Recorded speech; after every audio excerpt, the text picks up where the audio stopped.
Welcome to today's deep dive. We're going to be looking at GameStop's Q3 2024 financials.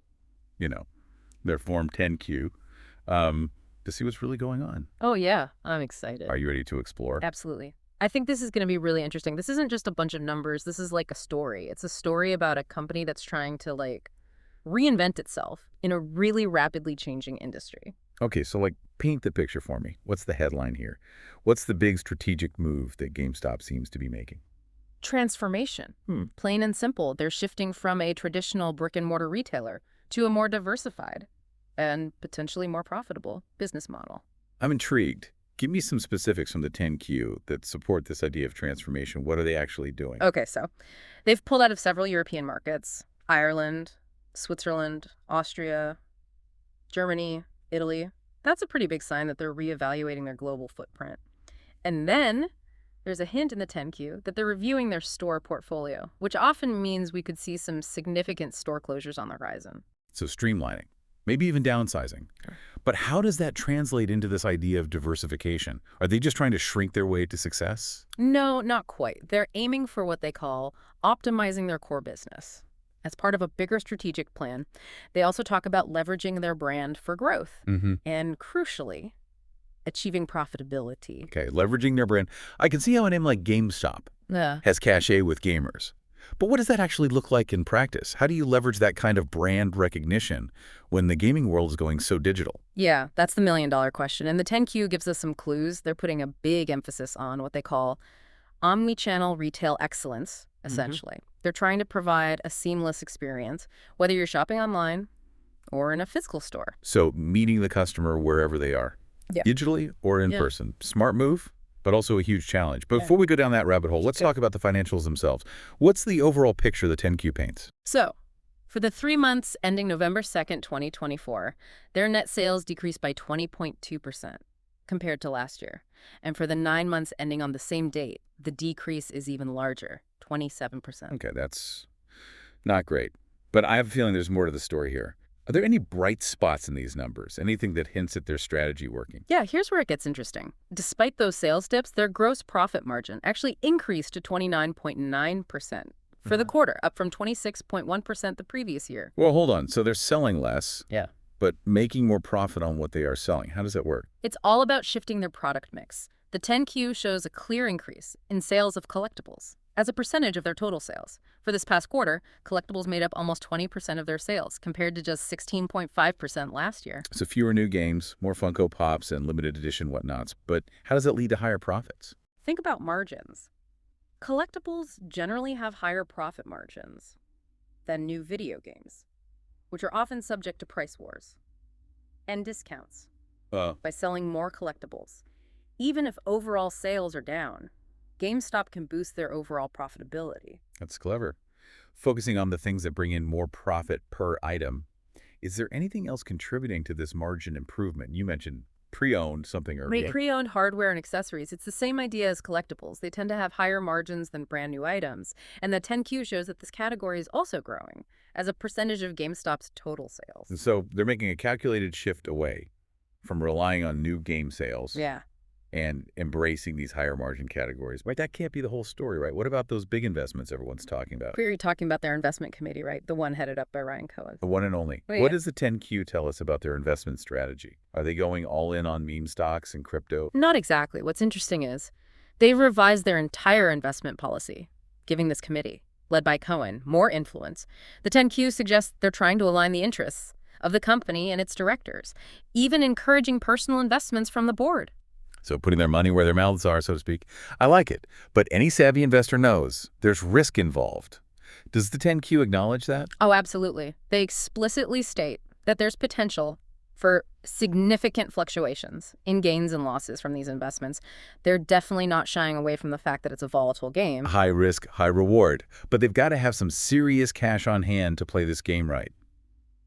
What about that ATM offering program I keep hearing about? Does the 10Q shed any light on that? It does. Apparently, they've done 3 separate offerings throughout the year, raising a cool $3.4 billion.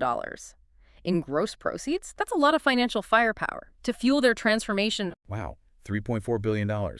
That's not playing around. So they're raising capital through this offering. shifting their product mix, streamlining their operations. It sounds like a complete overhaul. Yeah. But there's one piece of the puzzle that I'm still curious about. That NFT marketplace they launched a while back. What's the latest on that? That's where things get a little mysterious. The 10Q mentions they recognized $14.3 million and $42.9 million of deferred income in the previous year, connected to this NFT marketplace. But it doesn't go into much detail about what that means exactly. Ooh, that's intriguing. What's with the lack of specifics? Makes you wonder if they're still figuring out their NFT strategy. Or if there's something bigger they're not quite ready to reveal yet. Yeah, it's definitely a head-scratcher. And it makes you realize that these financial statements aren't just about the numbers. They're about the story those numbers tell. And sometimes the story is about what's not being said, as much as what is. Okay, I'm hooked. This is way more interesting than I thought a deep dive into a 10Q could be. But before we move on to the next chapter, let's talk about the foundation of these financials, their accounting policies. Are there any red flags or changes we need to be aware of? Actually, the 10Q states there haven't been any material changes to their core accounting policies, however. They do mention some recently issued accounting pronouncements, things like ASU No 2023-7, ASU No 2023-09, and ASU 2024-03. Okay, let's not get too lost in the alphabet soup of accounting jargon.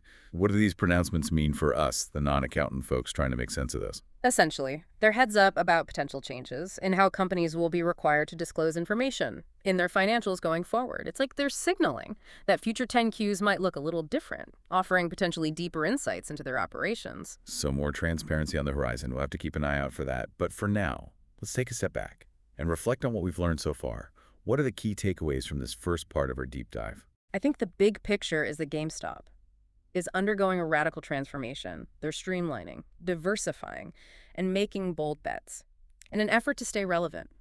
In a rapidly changing industry, they're facing challenges for sure, but they're also showing signs of adapting and innovating. It's like watching a company try to level up in real time, right? And we're here to dissect their strategy and see if they can pull it off. But we're just getting started. There's so much more to explore, so much more context to uncover. Stick with us as we continue our deep dive in part 2 of this deep dive. You won't want to miss it. Welcome back to our deep dive into GameStop's Q3 2024 financials. Yeah, we've uncovered some interesting details so far, like their move away from Europe, that intriguing profit margin increase despite declining sales, their investment strategy, and of course, the mystery surrounding their NFT marketplace. It's like we're piecing together a puzzle, right? Exactly. And now we need to zoom out a bit. Yeah. And look at the bigger picture. What's the context surrounding all of this? How does GameStop's performance stack up against the broader trends in the gaming industry? That's a great point. We can't just analyze GameStop in a vacuum. So what are some of the major forces shaping the gaming landscape right now? For one, we're seeing a massive shift towards digital distribution. Think platforms like Steam, where you download games directly to your computer or console. That's cutting into traditional retail sales in a big way. Yeah, it's tough for brick-and-mortar stores to compete with the convenience and often lower prices of digital platforms. Is that why GameStop is pushing so hard on this omni-channel approach, trying to blend the physical and digital worlds? I think so. They're trying to create a unique experience that combines the best of both worlds. You know, you can browse and discover new games in a physical store, get expert advice from staff, and then maybe purchase the game digitally for immediate download. So it's about adding value beyond just the transaction itself. But digital distribution isn't the only trend shaking up the gaming industry, right? What else should we be paying attention to? Subscription services are becoming huge. Think Xbox Game Pass or PlayStation Plus for a monthly fee. You get access to a library of games you can download and play. That's changing how people consume games and putting pressure on traditional retail models. It's like the Netflix of gaming. Pay a flat fee and get all-you-can-play access. And then there's mobile gaming, which is exploding in popularity, especially in emerging markets.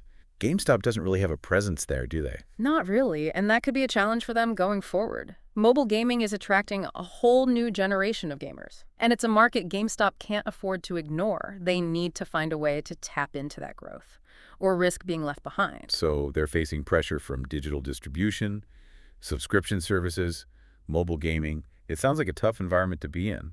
How are they even attempting to compete with all of that? Well, that's where their diversification strategy comes in.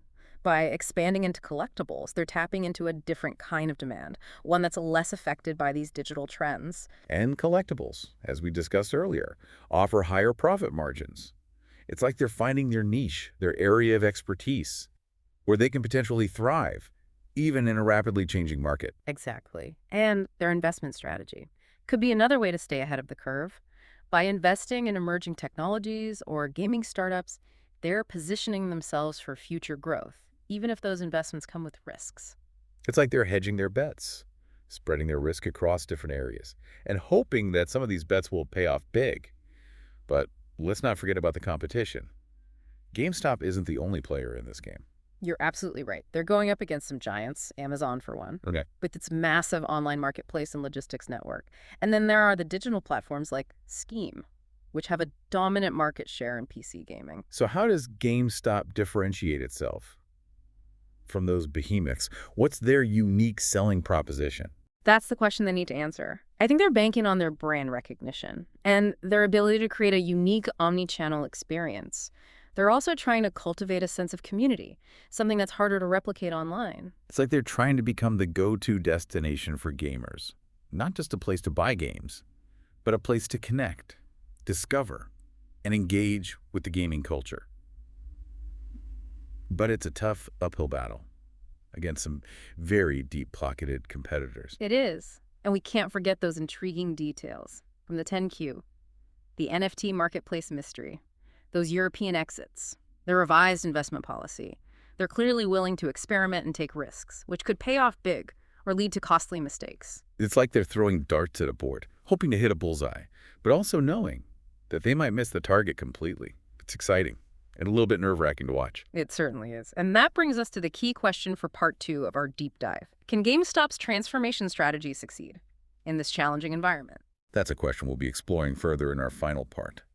We'll delve deeper into their financials, analyze their competitive positioning, and speculate on what the future might hold for this iconic gaming retailer. Stay tuned. Okay, so we've covered a lot of ground in this deep dive into GameStop's Q3 2024 financials. Their strategic shifts, the financial performance, the competitive landscape, those intriguing details about their NFT marketplace. It's been quite a journey. Yeah. You know, we've seen that GameStop is in the midst of a radical transformation, trying to adapt to a rapidly changing industry and carve out a new path to success. Exactly. But, in the midst of all these numbers and strategies, there's one thing we haven't talked about much, the human element. The people whose lives are impacted by these decisions. Yeah, that's a crucial point. Behind every financial statement, every strategic move, there are real people, employees, customers, investors. They all have their own hopes, fears, and perspectives on what GameStop's transformation means for them. Let's start with the employees. What does this shift in strategy mean? For the thousands of people who work at GameStop stores around the world, are they excited about this new direction? Or are they worried about the potential for store closures and job losses? I mean, it's impossible to know for sure without talking to them directly. But we can glean some insights from the 10Q. Their emphasis on omni-channel retail excellence suggests they're looking for a more versatile workforce, people who can navigate both the physical and digital retail environments. So it's not just about ringing up sales anymore. It's about providing expert advice, creating engaging experiences, and building relationships with customers across all channels. Precisely. And that requires a different skill set, a different mindset. GameStop's leadership needs to be able to communicate this new vision clearly, train their employees, and create a culture that embraces change and innovation. Yeah, it's a huge cultural shift for sure. And then there's the impact on customers. How are they reacting to this new GameStop? Are they embracing the focus on collectibles, on digital offerings? Or are they nostalgic for the old days of browsing shelves packed with new releases? That's a question that can only be answered by looking at customer behavior, analyzing sales data, and maybe even doing some good old-fashioned market research. Are they spending more on collectibles? Are they engaging with the omni-channel experience? Those are the metrics that will tell the real story. Right. It's about understanding what customers want, what they value, and how their needs are evolving. Data can give us a snapshot, but it's those human insights that really bring the picture to life. Yeah, and let's not forget the investors. They're the ones who are ultimately betting on GameStop's success. Are they patient enough to wait for this long-term strategy to play out, or are they expecting quick return? That's the eternal tension between short-term expectations and long-term vision. And GameStop, with its volatile stock price and passionate investor base, is probably facing even more scrutiny than most companies. Absolutely. They're trying to appease Wall Street, while simultaneously building a future that might look radically different from their present. It's a delicate balancing act. It really is. And I think this brings us to the heart of what makes these deep dives so fascinating. It's not just about crunching numbers. It's about understanding the human stories behind those numbers. It's about the employees who are working hard to adapt, the customers who are looking for value and connection, and the investors who are hoping for a return on their belief in the company. Beautifully put, it's a reminder that business, at its core, is a human endeavor. It's driven by passion, ambition, risk, and the desire to create something meaningful. So as we wrap up this deep dive, what's the final takeaway for our listeners? What should they be thinking about as they follow GameStop's journey going forward? I think the key is to watch how those human stories unfold. How are employees responding to the changes? Are customers embracing the new GameStop? Are investors staying patient?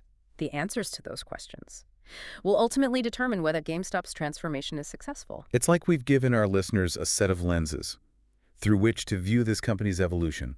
We've explored the financials, the strategies, the competitive landscape.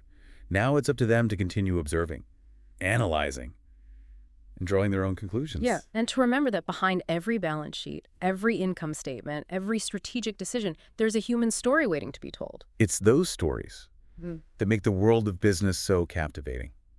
So to our listeners, keep exploring, keep asking questions, and keep diving deep. Until next time, happy diving, everyone!